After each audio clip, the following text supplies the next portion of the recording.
call him Chip. Guy's nuts. He's nuts and crazy, but he's got a lot of guts and he's got a lot of heart on what he does. Oh,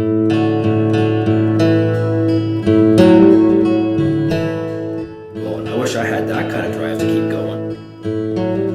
This group here would consist of all the medals that I ran throughout my high school career.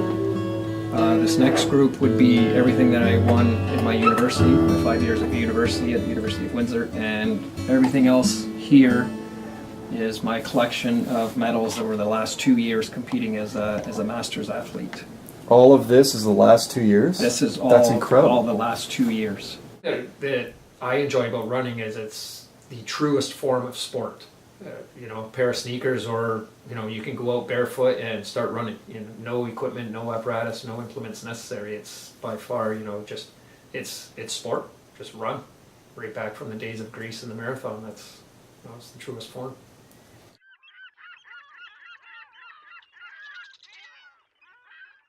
The World Masters Championships, it's actually held every 2 years, the outdoor championships.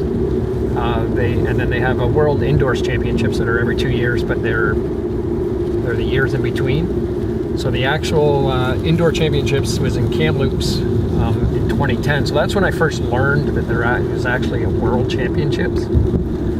So talking with my coach, he kind of filled me in on a little bit of details on it. And it is an open event, divided into 5-year age groups, starting 35 years and up, which is the sub-masters. And then of course you go 40 to 45, so on and so on.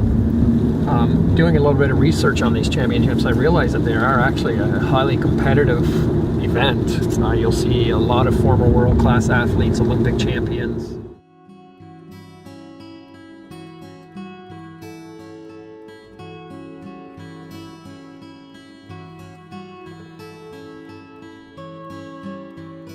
When I received the initial call that said that I had been inducted into the Hall of Recognition, I was speechless. I didn't know what to say. I've been into the building quite a few times and seen some of the athletes. The Norfolk County has spurned a high level of athlete over over generations.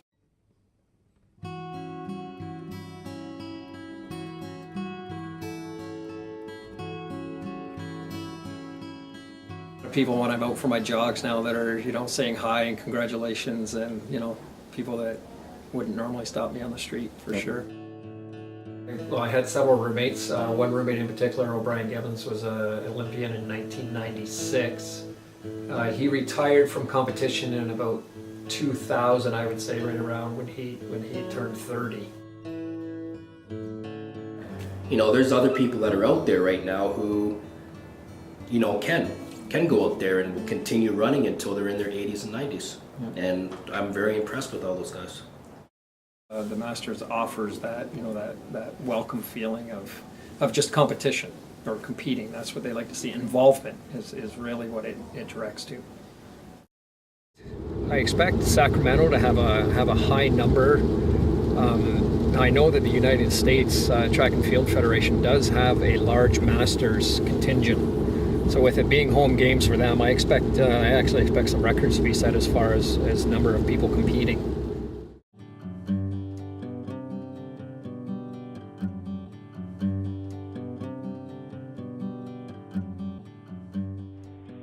I feel that through programs like the Ontario Masters, there is a definite positive movement happening with track athletics in Ontario. Even in small towns like Port Dover, it feels good to be a part of that.